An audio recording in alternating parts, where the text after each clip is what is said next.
Truth can be painful, but truth can't be sued. So sometimes people hurt by the truth will try to sue those who dug up the truth. This doesn't only affect journalists, who often have legal backing from their employer, but increasingly often also scientists, who usually have no legal support. This worries me considerably. What are scientists being sued for? Why is it happening? And what can be done about it? That's what we'll talk about today.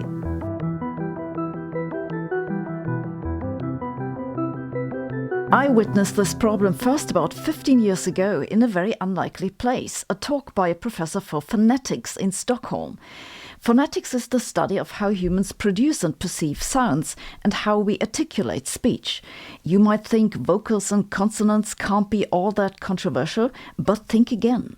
The Stockholm professor and his colleague from Gothenburg came across a company, Nemesisco, that sells voice analysis technology. According to the company's website, this technology enables better understanding of your subject's mental state and emotional reaction at a given moment by detecting the hidden emotional cues in his or her speech.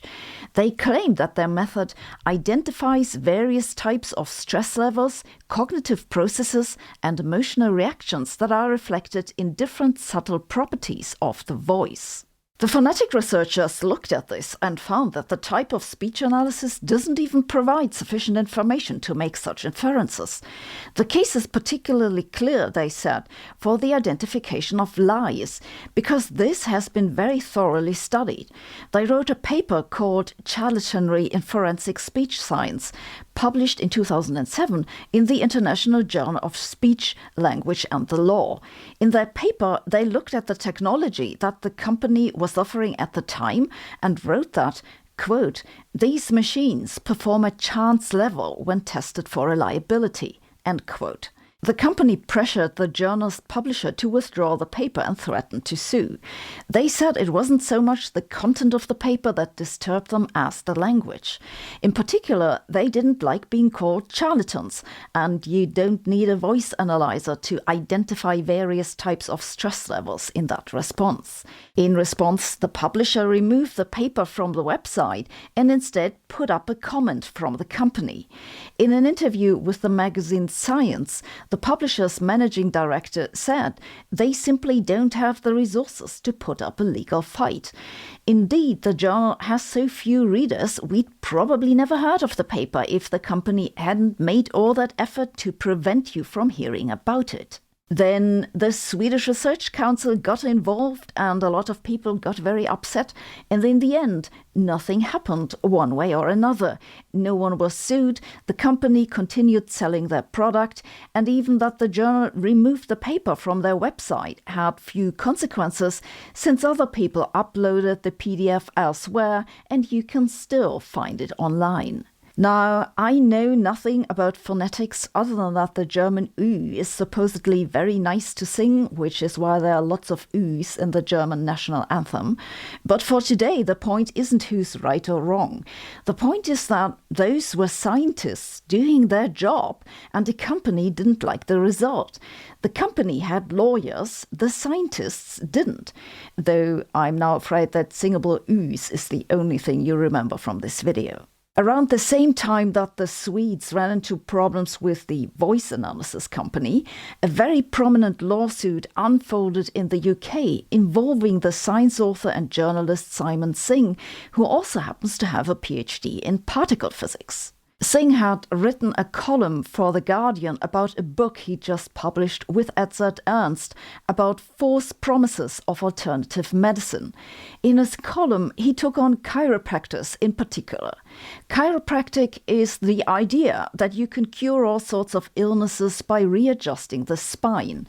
In his column, Singh wrote, "The British Chiropractic Association claims that their members can help treat children with colic, sleeping and feeding problems, frequent ear infections, asthma, and prolonged crying, even though there's not a jot of evidence. This organization happily promotes bogus treatments." British chiropractors were not amused and set out to demonstrate that you should not mess with people who crack joints for a living. Several hundred of them complained to the British Chiropractic Association, an event that scientists on Twitter aptly dubbed the Quacklash. The Chiropractic Association sued Singh for defamation, and The Guardian removed his column. Again, they raised an issue not with the scientific case, but with the language, claiming that Singh had accused them not of being wrong, but of being deliberately dishonest. In a preliminary hearing, the court ruled against Singh. He appealed, saying he hadn't claimed their dishonesty was deliberate. Singh won, the Chiropractic Association dropped the case, and the column went back up. You can still read it on the Guardian website. Never underestimate a physicist. Now, you might think that Singh's major problem was really that he blasted out his opinions in The Guardian, and that doesn't happen all that often. But the problem that insulted parties come after scientists is more widespread than you might think. Take, for example, the curious case of a German-Ukrainian scientist by name Leonid Schneider. He has a PhD in biology and writes a blog called For Better Science. Schneider writes mostly about biomedicine, and I don't understand half of it. I really just read it because there's quite some drama on his blog. Publishers and scientists threaten to sue him all the time. Sometimes they do. For example, some years ago, he became unwittingly involved in the case of Paolo Macchiarini. Macchiarini is the doctor who pioneered trachea implants treated with stem cells. In 2010, he was hired at the Karolinska Hospital in Stockholm, where I once spent a very unpleasant night, but which I'm told is otherwise a top place. At Karolinska, Macchiarini performed a series of trachea surgeries. Unfortunately, it turned out his procedures were more experimental than his patients knew. Many of his operations resulted in complications and death of the patients. Macchiarini did not fully disclose the details to anyone, so no one besides him really knew what was going on. Not his employer, not his collaborators, least of all, the patients. In 2014, former collaborators raised the first concerns about some reports Macchiarini had published, which they claimed did not accurately reflect reality. The first investigations cleared Macchiarini, but a closer study of the cases increasingly raised eyebrows. In 2015, the Swedish Research Council stopped funding him. Several people at Karolinska who had been involved in his recruitment or had vouched for his credibility resigned. In 2018, the Karolinska Institute ruled that Macchiarini and 6 other researchers involved in the cases were guilty of scientific misconduct. 6 papers had to be retracted. Macchiarini went on trial for involuntary manslaughter but was not convicted. The lesser-known part of the story is that Macchiarini had former collaborators in Germany, Heike and Thorsten Wallis, who also worked on trachea implants, though with a somewhat different technique, and that brings us back to Schneider with his blog. In late 2016, he mentioned that some of the papers of the Wallises, who are a married couple, also seemed to be problematic. They swiftly sued him, demanding that he remove some content from his blog, threatening a fine of €250,000 if he dared mention it again. The lawsuit ended in a settlement, though Schneider was stuck with legal costs of about €12,000. Heike Wallis was found guilty of research misconduct years later in 2022, though in contrast to the Macchiarini case that made a big splash in the media, the Wallis case in Germany was basically not heard of. Schneider has been sued several other times for drawing attention to problems with papers in the scientific literature. Fast forward to today. A current prominent case is that of a psychology professor at Harvard Business School who other scientists have accused of multiple cases of fraud and academic misconduct. If you saw the headlines 2 years ago about a paper about honesty that was retracted over false data, that was the beginning. The 3 psychologists, Leif Nelson, Joe Simmons and Yuri Simonson, who raised doubts about the paper, write a blog called Data Collider. That's not me mispronouncing collider, but data colada as in pina colada. The three are quite famous in the field because they kick-started a quality revolution in psychology that I've been mightily impressed by. One of the authors of the Honesty paper is Professor Francesca Gino from Harvard Business School. The three psychologists found further irregularities in three more papers that Gino co-authored and raised concerns about this to Gino's employer. Harvard Business School conducted an investigation and put Gino on administrative leave. Right after that, in June 2023, the three psychologists published a series of blog posts explaining the problems with the papers in detail. For example, in one study there are 35 suspicious responses in the data table that supposedly come from study participants, had an entry just saying Harvard, and that push up the significance of the finding. The professor then sued the psychologists who accused her of fraud. Their legal expenses will likely reach hundreds of thousands of dollars. You can support them on GoFundMe, links in the info below. Again, my point here is not who's right or wrong. This isn't my field, though to me the evidence against Gino looks very damning indeed. The point is that you have scientists doing their job and they're being sued for it. Another recent case is related to a prominent trial in the UK, that of Lucy Letby. Letby was a nurse in a neonatal care unit. In August this year, she was convicted of killing 7 babies and sentenced to life in prison. But before I tell you what this has to do with scientists being sued, I need to tell you about another case, that of a pediatric Dutch nurse named Lucia de Berg. In 2003, de Berg was convicted of 4 murders and 3 attempted murders and sentenced to life in prison.